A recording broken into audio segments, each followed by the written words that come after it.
नमस्कार मित्रमैत्रिणींनो, आज आपण विजयीदशमी दसरा याची कथा पाहणार आहोत. आपल्या भारतीय संस्कृतीमध्ये दसऱ्याला अनन्यसाधारण महत्त्व आहे. 3.5 मुहूर्तापैकी एक मुहूर्त मानला जातो.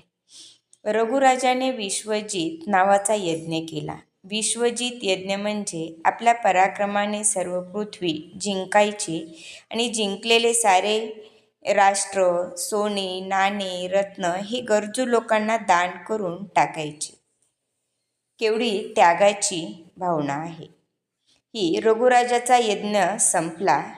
त्याने जवळ असलेले सगळ्या गोष्टींचे दान केले आणि त्याच वेळी वरतंतू या ऋषीचा विद्वान शिष्य कौत्स्य हा त्यांच्याकडे धन मागण्यासाठी आला.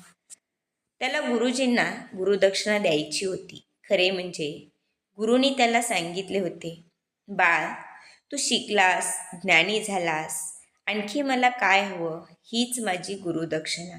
पण कौत्स्याने हट्ट धरला. गुरुजी थोडे रागावले. ते गुरुदक्षिणा द्यायची आहे ना, मग एकेका विद्येसाठी 1 कोटी सुवर्णमुद्रा याप्रमाणे 14 कोटी सुवर्णमुद्रा आणि त्याही एकाच दात्याकडून आणल्या पाहिजे.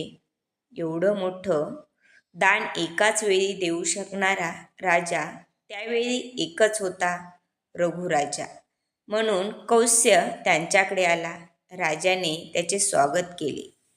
राजाने सर्वस्व दान केले होते. राजाकडे दान द्यायला द्रव्य नाही. कौत्स्याने ओळखले.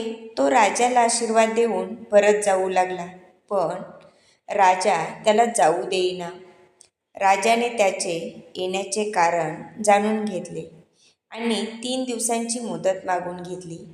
कौत्स्याला हव्या असणाऱ्या सोन्याकरिता देवांचा भंडारी कुबेर त्याच्यावर स्वारी करायचे राजाने ठरविले. आणि काय आश्चर्य, कुबेराला ही बातमी कळताच त्याने रघुराजाच्या नगराबाहेरील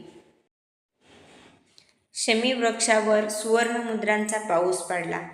दुसऱ्या दिवशी सकाळी राजाला हे कळले. त्याने त्या सर्व मुद्रा कौत्स्याला दान दिल्या. कौत्स्याने त्याला हव्या असणाऱ्या फक्त 14 कोटी मुद्रा घेतल्या. राहिलेले सोने तो घेईना आणि राजाही दान दिलेले परत घेईना. अखेर राजाने ते सोने लोकांच्याकडून लुटविले. तो दिवस होता विजयदशमीचा. तेव्हापासून सोने लुटण्याची प्रथा पडली आहे.